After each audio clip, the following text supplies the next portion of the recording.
옆 사람하고 한번 인사하겠습니다. 메리 크리스마스. 메리 크리스마스. 아기 예수 오심을 기다리는 대림절 네 번째 주일 아침, 우리 오늘 예배에 참석한 우리 온천제일교회 모든 성도님들에게 하나님 주시는 은혜와 평강과 영역의 강건함이 함께 하시기를 주의 이름으로 기원합니다. 오늘 말씀 보니까 여러분 유명한 말씀입니다. 지난주에 마리아에게 나타났던 그 천사가 이번에는 그의 정혼한 남편인 요셉에게 나타나 이제 아기 예수가 날 것을 알려주는 이야기입니다. 오늘 먼저 18절 말씀을 제가 읽겠습니다. 예수 그리스도의 나심은 이러하니라. 그의 어머니 마리아가 요셉과 약혼하고 동거하기 전에 성령으로 잉태된 것이 나타났더니 요셉에게 자신과 정혼한 마리아가 임신하여 배가 불러온다는 소식이 먼저 나타났다는 겁니다. 이스라엘 전통에서 한 남자와 한 여인이 정혼했다, 약혼했다라는 말은 사실상의 혼인 관계였습니다. 이제 본 예식만 남은 것뿐이지 이미 함께 살겠다고 서로 약속하고 법적으로 부부가 된 것이었습니다. 그런데 어느 날 요셉에게 자신과 정혼한 나사렛의 처녀 마리아의 배가 불러온다는 소식이 들린 것입니다. 이제 혼례만 남겨둔 이 마당에 나와 정혼하여 부부가 되기로 약속한 마리아가 내 아이가 아닌 다른 사람의 아이를 가지게 된 것이죠. 사실 이 소식이 요셉의 귀에 들어갔을 때 요셉에게는 청천벽력과 같고 그야말로 날벼락 같은 이야기였을 겁니다. 얼마나 화가 나고 얼마나 충격을 받았겠습니까?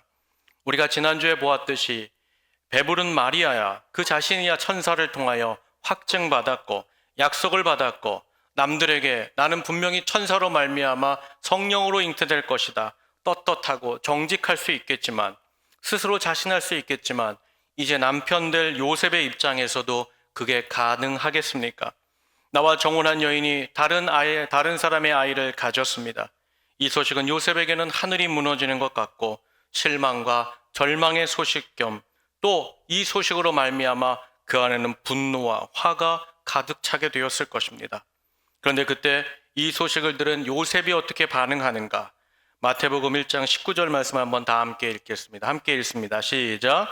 그의 남편 요셉은 의로운 사람이라 그를 드러내지 않고 가만히 끊고자 하여. 아멘. 여기 보니까 요셉이 어떻게 하려고 했다는 거예요? 조용하게 가만히 아무도 모르게 끊고자 했다는 겁니다. 여기서 끊고자 했다는 것은 모세가 율법에 명한 대로 이혼 증서를 써주려고 했다는 겁니다. 사실 이때 요셉은 얼마든지 이 마리아의 임신 사건을 문제화할 수 있었습니다. 이슈화할 수 있었습니다. 나와 정혼한 저 마리아가 나 아닌 다른 남자의 아이를 가졌습니다. 마리아가 음란하게 나 아닌 다른 사람의 아이를 가졌습니다. 억울합니다. 분합니다. 즉시로 회당과 성문 어귀에 앉아 있었던 유대 장로님들과 지도자들을 청하여서 그 모든 것을 고하고 마리아가 나 아닌 다른 사람의 아이를 가진 것 같습니다. 그러면 그 즉시로 간음한 여인으로 몰려서 돌로 쳐서 길거리에 버려지고 결국에는 장례도 치르지 못한 채 들판에 짐승의 먹이가 되게 할 수도 있었습니다. 그런데 그럼에도 불구하고 요셉이 마리아의 이 임신 사건을 조용하게 끊으려고 덮으려고 했다는 겁니다. 그럼 왜 그가 억울하고 분한데 이런 문제를 덮으려고 했을까? 왜 이것을 가만히 끊고자 했을까? 오늘 성경은 그 이유를 이렇게 밝혀놓고 있습니다. 그가 의로운 사람이었다. 그가 의로운 사람이었다. 그가 의인이었다는 사실입니다. 그렇다면 사랑하는 여러분, 제가 한 가지 질문을 하나 드리고 싶습니다. 이렇게 이 부정과 이 문제를 덮는 것, 끊어버리는 것이 정말 의로운 일입니까? 어떤 공동체나 모임이나 세상 속에서 부정과 부패가 된 것을 참지 않고 다 드러내는 사람을 우리가 명하여서 지칭하기를 뭐라고 얘기합니까? 그는 정의롭다라고 말합니다.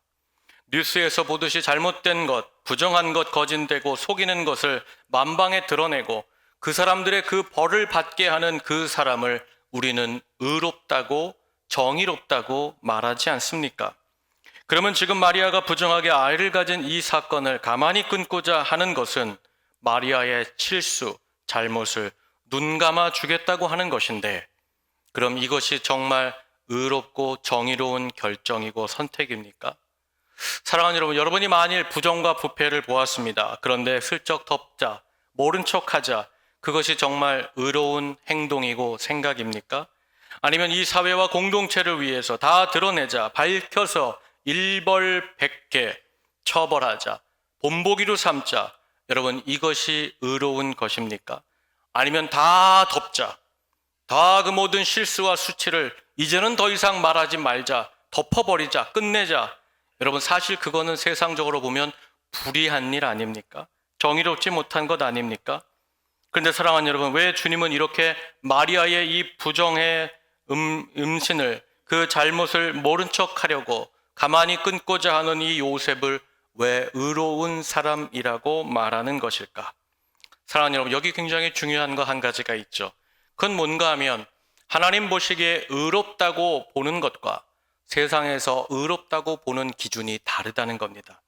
마태복음 8장에 보면 예수님 앞에 간음을 저지르다 붙잡혀온 여인을 종교 지도자들이 세웠습니다. 스스로 누구보다 우리는 의롭다, 정의롭다, 밝은 사람들이라 생각했던 종교 지도자들이 그 여인의 간음, 부정, 실수를 그야말로 만방에 드러낸 것입니다. 그런데 주님께서는 바리새인과 저 종교 지도자들의 저 의롭다는 행동, 정의롭다는 행동을 바르다고 말씀하지 않으시고 도리어 불쌍한 여인의 죄를 만방에 드러내고 그 죄값을 물어 돌로 치려는 그 종교 지도자들의 행동을 전혀 의롭거나 전혀 정의롭지 않다고 하시고 질책까지 하셨습니다. 사랑하는 여러분, 똑같죠? 하나님 앞에서 의롭다는 것은 그럼 무슨 뜻일까? 하나님의 마음으로 본다는 겁니다. 요셉은 마리아가 이제 이 부정이 드러나면 돌에 맞아 죽을 것을 알았습니다. 그래도 정혼한 여인이었고 그 복중에 생명이 있으니 그래도 어떻게든 그 생명은 지켜줘야 되지 않겠는가? 하나님께서 생명을 사랑하시듯이 나도 그 하나님의 마음으로 저 여인의 생명과 복중의 아이만큼은 그 생명을 유지하도록 지켜줘야겠다. 요셉은 하나님의 마음으로 하나님의 말씀으로 보았기에 그를 의롭다고 말씀하신 겁니다. 그런데 아무리 의로운 요셉이라 할지라도 최소한 자신과 본식만 남겨둔 정혼한 아내 마리아가 누군가의 아이를 가지고 배가 불러오는 이 상황 속에 사람들이 수군거리고 또 마리아의 임신으로 나도 오해를 받는 이런 상황에 여러분 그 상황 속에 조용히 가만히 끊고자 할 때 그게 오늘부터 끊는 거야 하나 둘 셋 그러면 끊어졌던 문제입니까? 그게 문제가 계속 생기지 않았겠습니까? 왜냐하면 사람에게는 모두 다 이성과 합리적이라는 사고가 있기 때문에 이해할 수 없고 내가 받아들일 수 없는 문제를 아무리 내가 가만히 끊고자 한다 할지라도 계속 생각이 나고 갈등이 되는 것이죠. 그런 요셉의 갈등의 모습이 오늘 마태복음 20장 첫 문장에 그대로 기록되어 있습니다. 마태복음 1장 20절 첫 문장을 보니까 이 일을 생각할 때에 마리아가 어떻게 임신했을까? 여러분 그 일로 말미암아 그가 생각하게 됐다는 겁니다. 여기 생각했다는 헬라어 단어가 메덴토스라는 단어인데요. 이 뜻은 조용하게 묵상했다는 뜻이 아닙니다. 이거는 격동했다는 겁니다. 땅을 손바닥으로 턱턱 치면서 부르짖으면서 그 분노와 그 화를 토해내고 있었다는 뜻입니다. 게다가 이 동사가 복수고 수동태입니다. 이게 무슨 뜻인가 하면 그야말로 나는 이제 생각을 끊어야지, 조용히 끊어야지, 하지 말아야지 하는데도 계속 수동태로 요셉의 머릿속에 그 생각이 헤집고 다니는 거예요. 그 뇌리를 가득가득 반복적으로 계속 이 마리아의 임신 사건이 되뇌어지면서 그가 고통 속에 갈등 속에 있었다는 거예요. 우리말로 바꾸면 마음이 뒤집어진 거예요. 속이 다 터져 나갔다는 겁니다. 사랑하는 여러분, 요셉의 지난 인생을 보면 하나님이 분명히 그를 의롭다고 인정하실 정도로 믿음으로 살아온 사람입니다. 말씀을 기준으로 살아온 사람입니다. 하나님의 마음으로 행하고 본 사람입니다. 그러나 믿음으로 살았던, 그가 은혜로 살았든지 막상 이 자신이 당하는 마리아의 임신 사건은 정작 그에게는 너무나 고통스럽고 힘들고 어려워서 그 마음이 다 터져나가고 속이 뒤집어지는 사건이었다는 겁니다. 바로 그렇게 그가 갈등할 때에 누가 이런 요셉을 찾아오는가? 우리 마태복음 1장 20절 말씀 한번 다 함께 읽겠습니다. 함께 읽습니다. 시작. 이 일을 생각할 때에 주의 사자가 현몽하여 이르되 다윗의 자손 요셉아, 내 아내 마리아 데려오기를 무서워하지 말라. 그에게 잉태된 자는 성령으로 잉태된 것이라. 아멘. 그가 정말 믿음이 있었지만 자기 인생에 상상하지도 못했던 이런 사건이 벌어질 때, 고민할 때 누가 찾아오신 거예요? 하나님이 천사를 통하여서 그를 찾아와 위로해 주셨다는 거예요. 그리고는 말씀을 주셨는데 뭐라고 말씀합니까? 두려워하지 말아라. 내 아내 마리아를 꼭 데려오라는 겁니다. 임신한 마리아를 데려와 지금부터 내 아내로 삼으라는 말씀이죠. 사랑하는 여러분, 요셉이 정혼한 마리아가 임신했다는 소식을 들었을 때 여러분 가장 먼저 떠올랐던 첫 번째 질문이 무엇이었을까요? 그 궁금증이 무엇이었을까요? 나는 아닌데 그럼 누구란 말인가? 누구와 우리 마리아가 이 부정을 저질러서 임신을 했을까? 그게 아마도 요셉의 첫 번째 궁금증이었을 겁니다. 그런데 그렇게 그 궁금증으로 말미암아 고난을 받고 고통스러워하던 요셉의 그 궁금증에 주님께서 친히 찾아와 답을 주셨다는 거예요. 누가 잉태하게 했는가? 성령으로 잉태되었다는 사실입니다. 여러분, 우리에게도 이런 고민의 날이 있어요. 믿음이 있는데, 하나님을 믿고 사는데, 하나님의 마음으로 살고자 하는데 예기치 못한 사건으로 고민이 되고 근심이 되고 계속 그 생각이 내 머릿속을 다니면서 내 뇌리를 파고들면서 속이 다 뒤집어지고 마음이 상하는 그런 일들이 있습니다. 사랑하는 여러분, 그런데 중요한 것이 있죠. 그런 날이라도 우리 주님께서 찾아와 답을 주시면 되는 줄로 믿습니다. 천사가 복중의 아들이 누구인지 밝혀주는 거예요. 21절 보니까 아들을 낳을 것인데 그 이름을 예수라 하라. 그가 자기 백성을 죄에서 구원할 구세주라는 말씀입니다. 마리아가 성령으로 임신한 그 아이가 이 땅에 구세주로 오신다, 죄를 사하는 메시아로 올 것을 요셉에게 알려준 겁니다.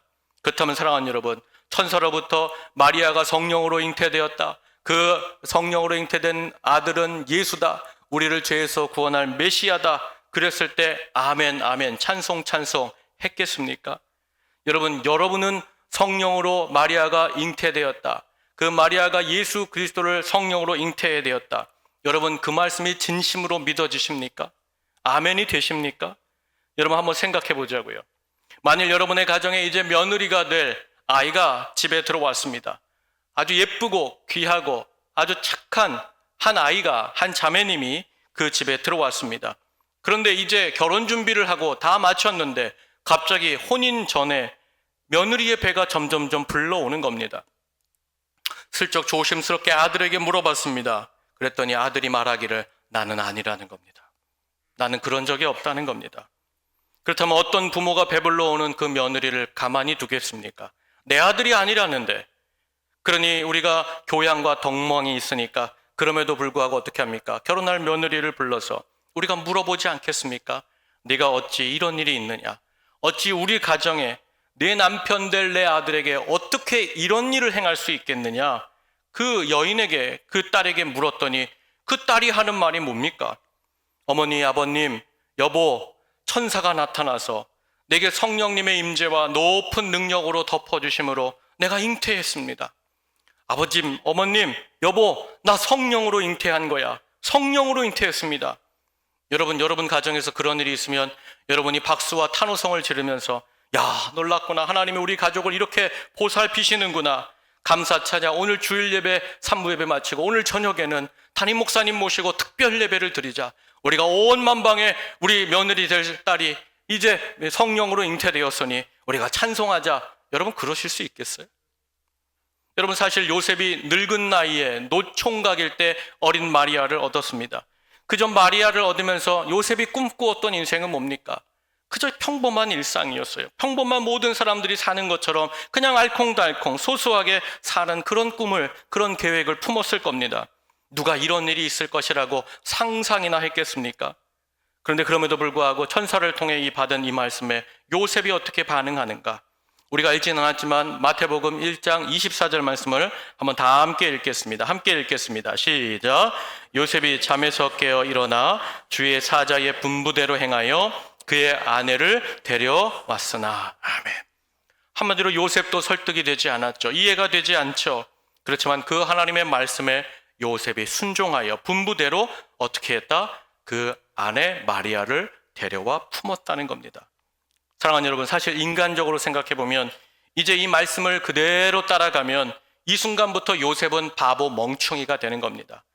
여러분, 왜냐하면 이제 앞으로 모든 사람들이 베풀러 오는 그 마리아가 잉태되었다는 사실을 들으면서 뭐라 그랬겠어요? 야, 저가 성령으로 잉태됐다는데 저런 멍충이 바보가 있나?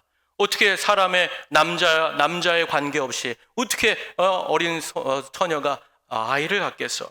저 요셉은 멍충이야. 저 요셉은 바보야. 속은 거야. 마리아도 얼마나 악독한 여자야. 저렇게 속이면서까지 자기 생명을 보존하고자 하니, 가늠한 여인이 저렇게 자기 생명 때문에 멍청한 요셉 붙잡고 살고 있으니, 여러분, 이 두 사람이 그야말로 비난과 혼돈 속에 살 것이 분명했습니다. 그러나 그럼에도 불구하고 요셉이 어떻게 한 거예요? 하나님이 주신 그 말씀에 스스로 바보가 되었고, 인간의 이성과 합리적인 생각들을 다 내려놓고 그 하나님의 말씀대로 행했다는 거예요. 그렇다면 사랑하는 여러분, 중요한 건 이거죠. 어떻게 요셉이 그와 말씀에 하나님 앞에 순종할 수 있었던 것일까? 그 하나님의 말씀에 스스로 바보가 되고 멍청이가 되셨던 이런 결정을 내렸던 것일까? 사랑하는 여러분, 어떻게 생각하세요? 요셉이 왜 순종할 수 있었던 것일까요? 여러분, 그 답이 성경 오늘 마태복음 1장 22절에 있습니다. 제가 22절을 읽겠습니다. 이 모든 일이 된 것은 주께서 선지자로 하신 말씀을 이루려 하심이라. 여기 보니까 하나님의 말씀을 이루려 하심이라. 무슨 뜻입니까? 바로 하나님께서 과거 이사야서 7장 14절로 예언하셨던 보라 처녀가 잉태하여 아들을 낳을 것이고 그 이름을 임마누엘 하리라. 이제 메시아가 올 것인데 그 메시아는 사람의 관계가 아니요 성령으로 잉태되어 오는 우리와 함께 계시는 하나님이 될 것이다. 여러분, 이사야서 7장 14절의 말씀을 딱 듣는 순간 모든 유대인들은 한 가지를 알게 됩니다. 왜냐하면 이 말씀은 모든 유대인들이라면 다 어릴 적부터 암송하는 말씀이었습니다. 무슨 뜻이냐? 유대인이라면 이 말씀에 대해서 모르는 사람이 없습니다. 지금도 오늘날에도 유대인을 만나서 혹시 당신이 성경 구절을 알고 있습니까? 그러면 반드시 5구절 중에 한 구절이 나오는 말씀이 바로 이사야서 7장 14절이라는 거예요. 그럼 제가 여기서 여러분에게 한 가지 묻겠습니다. 가브리엘 천사가 지금 이 메시아가 온다는 구약의 이 말씀을 요셉에게 이 말씀이 이루어질 것이다 라고 선포했을 때 하나님의 마음이 합하고 그동안 하나님의 말씀으로 살아온 의로운 요셉이 이 말씀이 무슨 뜻인지 알았겠습니까? 캄캄했겠습니까? 여러분, 요셉은 알았을 겁니다. 하나님의 의로운 사람, 하나님의 마음에 합했고 그 말씀을 붙잡고 살아온 요셉에게 그 천사가 전하는 이 메시지가 듣는 순간 그의 머릿속에 분명하게 깨달아졌다는 거예요. 아, 지금 하나님께서 이 땅에 예수 그리스도 메시아를 보내기 위해 마리아와 나를 사용하고 계시는구나. 하나님께서 약속하신 그 말씀이 이루어가는 것을 내가 알고 살았으니 이번에도 이 말씀대로 이루어질 것이다. 그가 품었던 자기 생각, 자기 뜻, 자기 마음 대신에 이제 하나님이 이루시고자 하는 그 주님을 믿고 바라봤기에 그는 그 말씀으로 순종으로 나아갈 수 있었던 줄로 믿습니다. 한마디로 말씀대로 역사하시는 하나님, 언제나 그 말씀하신 바를 분명하게 이루시는 그 하나님을 요셉이 알고 믿었기에 이번에도 그에게 주시는 이 말씀이 반드시 나타나리라, 이루어지리라. 그리고는 자기의 생각대로 가만히 끊고자 했던 그 생각을 버려버리고 도리어 높이 주시는 그 하나님의 말씀을 붙잡고 순종한 줄로 믿습니다. 사랑하는 여러분, 요한복음 2장에 보면 예수님께서 공생애를 시작하시기 전에 가나안 혼인잔치에 이제 참석한 일이 있습니다. 그때 어떤 일이 벌어집니까? 그 잔치의 기쁨을 상징하는 포도주가 그만 떨어져 버리는 거예요.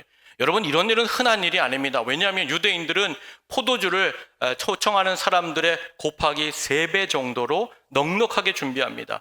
그것이 넉넉하게 남았을 때가 더 풍성한 혼인이 되었다고 상징했기 때문에 그래요. 근데 무슨 일인지 모르지만 그렇게 넉넉하게 준비한 포도주가 다 떨어졌습니다.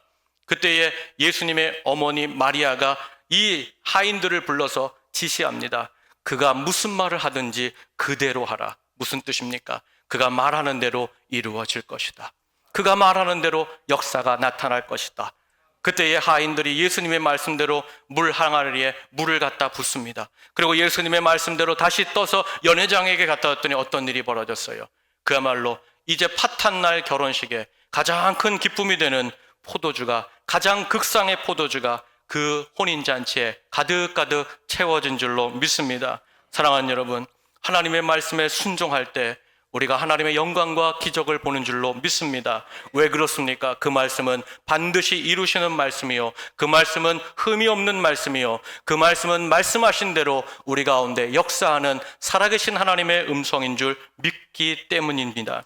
사랑하는 여러분, 그렇게 요셉이 순종하고 나서 어떻게 합니까? 그의 행동을 보니까 마태복음 1장 25절 말씀 한번 다 함께 읽겠습니다. 함께 읽습니다. 시작.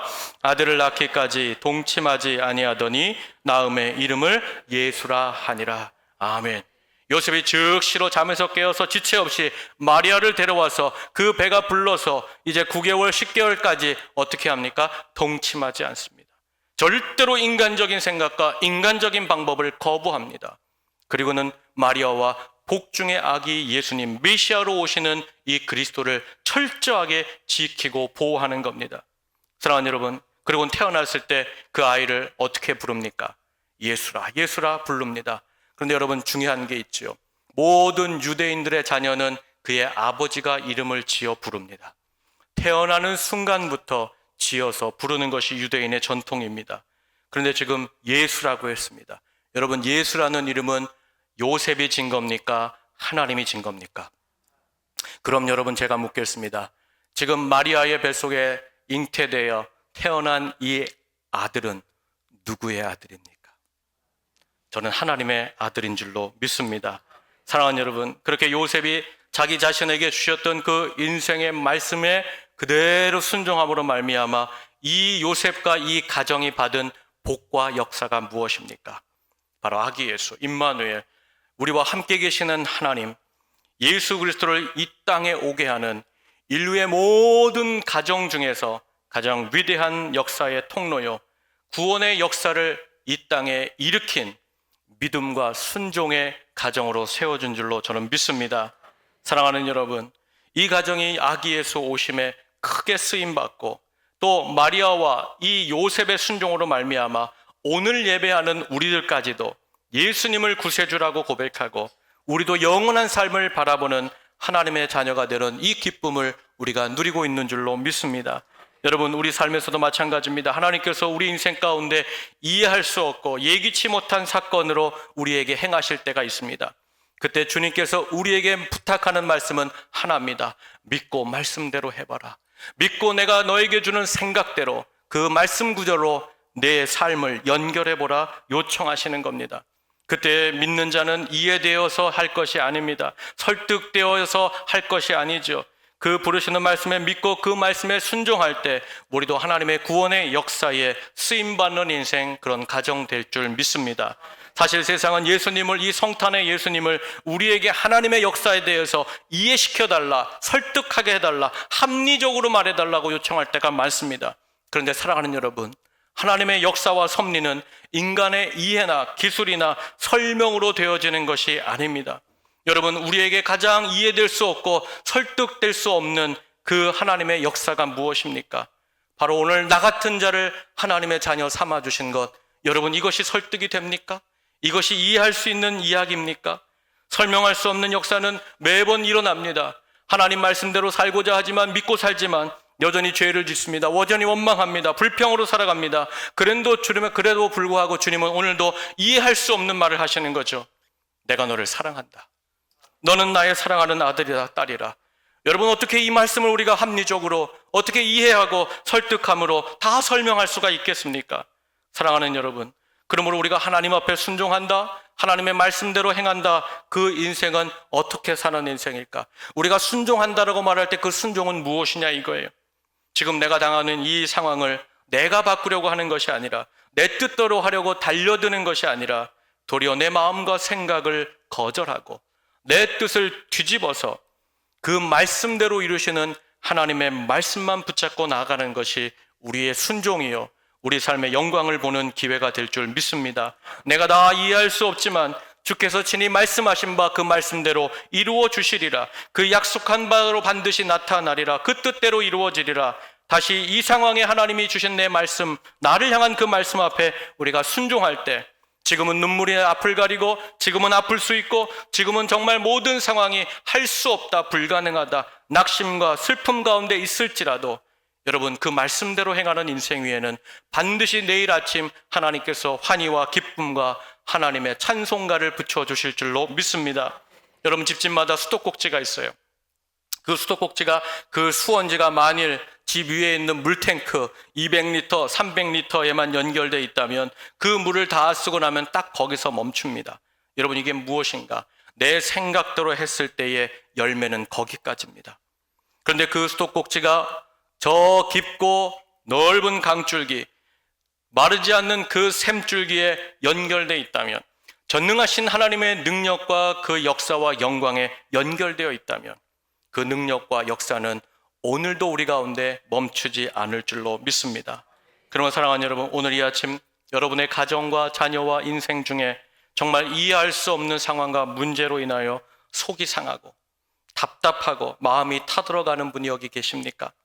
왜 하나님 믿음으로 잘 사는데, 그나마 하나님의 마음과 말씀으로 살려는 의로운 자로 살고자 하는데 왜 하나님 우리 가정에 이런 문제와 우리 사업에 이런 어려움을 주십니까? 하나님, 더 이상 저보고 무엇을 어떻게 하라는 말입니까? 여러분, 막막한 분이 계시다면 사랑하는 여러분, 마태복음 19장 26절에 이 약속이 있어요. 우리 이 약속을 한번 다 함께 읽겠습니다. 함께 읽겠습니다. 시작. 하나님으로는 할 수 없으나 하나님으로서는 다 하실 수 있느니라. 저를 따라하세요. 하나님으로서는 다 하시느니라. 하나님께서 다 이루시리라. 여러분, 우리의 생각이나 우리의 뜻과 우리의 삶으로 살면 그 열매는 우리의 생각만큼이지만, 우리가 전능하신 하나님 그 말씀대로 이루시는 그 하나님의 말씀대로 행할 때 우리의 삶의 결과는 하나님이 베푸시는 그 무한한 능력과 영광 중에 서는 줄로 믿습니다. 사랑하는 여러분, 오늘 이 아침 요셉에게 하나님은 다 알 수 없고 살아온 인생과 미래의 인생 전체를 마치 송두리째 다 무너뜨리는 것처럼 그런 아픔에 서게 하셨지만, 도리어 그 말씀에 온전히 순종함으로 이 요셉을 통해 인류의 첫 번째 구원의 역사, 바로 예수 그리스도 임마누엘, 우리와 함께 하시는 예수님을 오시는 그 통로로 쓰임받고, 오늘도 우리 인생 가운데 요셉, 마리아 그 이름이 기억되는 그 역사를 이루셨듯이, 오늘 대림절 네 번째 주일 성탄절을 앞둔 이 아침 다시 한번 우리 사랑하는 성도들이 하나님의 말씀에 연결되고, 주의 능력에 연결되고, 주의 말씀에 연결되고, 주의 힘에 연결되고, 내 생각을 거절하고 하나님의 놀라운 말씀을 붙잡을 때마다 하나님의 권능과 영광과 그 놀라운 섭리 가운데 날마다 체험받고 누리고 회복되고 치유되고 일어서고 새로워지는 우리 모든 온천제일의 성도님들 되시기를 주님의 이름으로 간절히 축복합니다. 우리 시간 말씀 붙잡고 한번 기도하면 좋겠습니다. 사랑하는 여러분, 우리가 매일매일 하나님 앞에서 살아가고자 합니다. 그런 인생 속에 때로는 어떻게 이런 일이 있었을까? 정말 생각에 꼬리를 물고 들어와서 억울하고 뒤집어지고 속이 상하고 마음이 상하는 일들이 있습니다. 그때 하나님께서는 더 이해할 수 없는 말씀으로 용서해라, 사랑해라, 납득될 수 없는 말씀을 우리에게 명하실 때도 있습니다. 주님, 도무지 감당할 수 없어서 그저 눈물만 흘리고 있을지라도 하나님, 그때 우리를 향하여 내가 이 말씀을 이루려 함이라, 내가 반드시 내게 말한 이 말씀을 이루어 주리라, 그 음성을 듣고 믿음으로 나아가며 순종으로 행한 그 인생에는 반드시 하나님의 위대한 역사와 영광에 서게 하는 하나님이신 줄 믿습니다.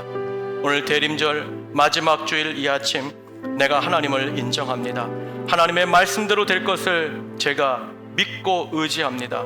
주여 주신 그 말씀대로 행하여 오니 이제는 주의 영광과 주의 역사를 드러내는 인생과 가정, 우리 교회가 되기 원합니다. 다시 하나님의 영광을 누리기 원합니다. 주님, 이 아침 다시 한번 말씀하여 주옵소서. 주의 종이 따르겠나이다. 다 함께 말씀 붙잡고 한번 기도하겠습니다. 함께 기도하겠습니다. 하나님 감사합니다. 오늘 이 아침 하나님 저희를 사랑하셔서 하나님 우리의 영광과 우리의 소망과 우리의 회복은 오직 하나님께 있는 줄 믿습니다. 우리의 눈이 주를 바라보게 하여 주시고 그 말씀으로 행하며 하나님께서 이루시고자 하는 그 믿음을 붙잡고 오늘도 내게 주시는 그 말씀으로 나아가는 하나님 믿음의 성도, 순종의 성도, 영광을 보는 성도들이 되게 하여 주시옵소서. 오늘 이 아침 하나님만을 의지합니다. 하나님께서 베풀어 주시는 그 영광과 은혜가 우리가 찬송 가운데 우리 모두가 서는 이 아침 되게 하여 주시옵소서. 주님 감사합니다. 인도하여 주시옵소서. 하나님 감사합니다. 어려운 중에, 이해할 수 없는 상황 중에라도 하나님, 우리가 하나님의 말씀이 이루심을 믿고 그 주신 그 말씀대로 행하며 하나님께서 역사하실 그 영광과 섭리와 회복에 서는 우리 모든 온천제일 성도들 되게 하여 주시옵소서. 우리 주님 예수님의 귀하신 이름으로 기도하옵나이다. 아멘. 이 시간 다 자리에 일어나셔서 우리 내놓은 주의 영광을 보내 찬양하고 축도함으로 예배를 마치겠습니다.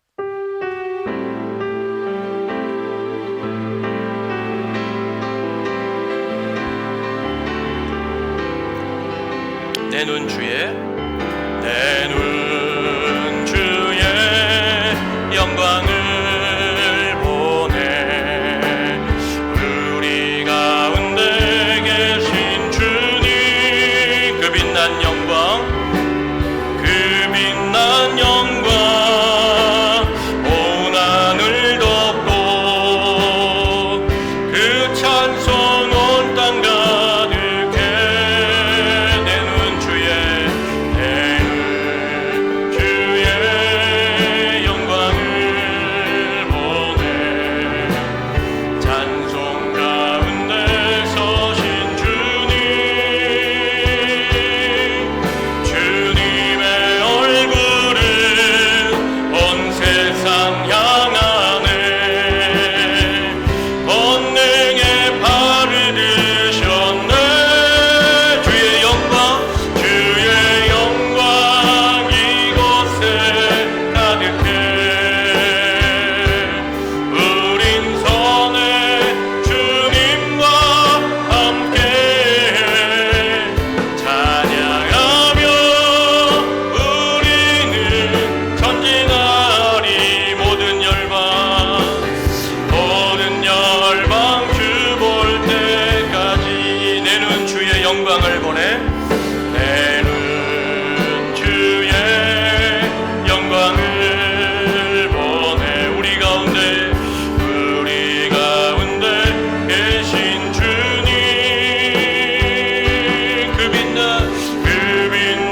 영광 온 하늘 덮고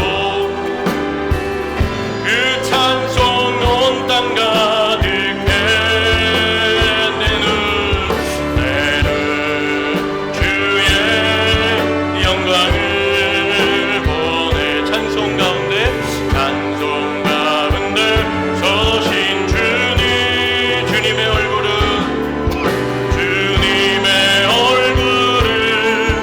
온 세상 향하네 권능의 팔을 드셨네 주의 영광 이곳에 가득해 우린 선해 주님과 함께 찬양하며 우리는 전진하리 모든 열방 주 볼 때 주의 영광 이곳에 가득해 주의 영광 이곳에 가득해 우린 선해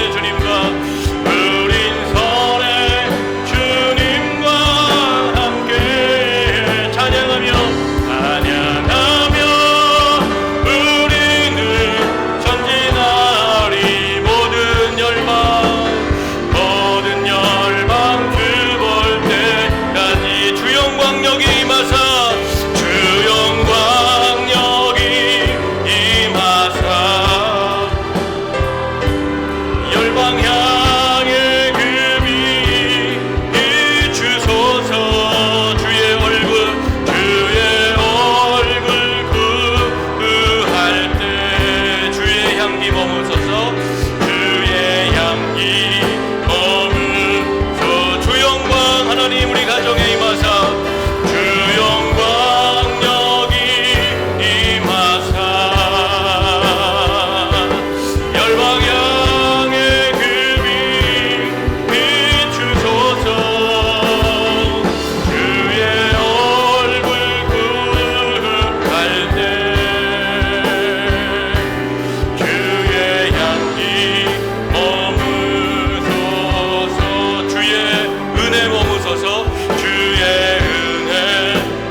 기쁨과 사랑 되시며 우리를 구원하시기 위해 우리와 함께 하시기 위해 하늘 보좌를 버리시고 이 땅에 어린 아기 예수로 오시며 우리를 거룩한 자녀 삼아주신 우리 구주 예수 그리스도의 그 은혜와 귀한 독생자를 보내시며 우리로 말미암아 다시 의로운 자로 그 말씀으로 나아가는 자에게 언제나 권능과 영광으로 역사하시기를 즐겨하시는 하늘아버지의 그 무한하신 사랑하심과 오늘도 우리 안에 내주 동행하며 날마다 주님 앞에 살아가자 그 말씀을 붙잡고 그 말씀의 이루심을 바라보며 힘있게 나아가자 도우시고 힘주시는 성령님의 감화감동 교제 교통하심이 이제 하나님 내 생각과 내 뜻을 끊어놓고 이제는 주의 말씀에 연결되어 하나님의 영광을 보기 원합니다. 하나님 우리 가정에 회복이 있기 원합니다. 하나님 우리 사업과 모든 삶의 터전에 다시 한번 주의 향기와 은혜가 머물기를 원합니다. 믿음으로 순종으로 나아가는 우리 사랑하는 모든 온천지의 성도들의 머리 위에 하나님 그 가정과 직장과 삶의 모든 터전 위에 하나님이 사랑하시고 기뻐하시는 영광의 공동체 우리 온천지의 교회 위에 하나님 이 나라와 이 민족 위에 이제로부터 영원토록 함께 계시기를 간절히 축원하옵나이다. 아멘 아멘.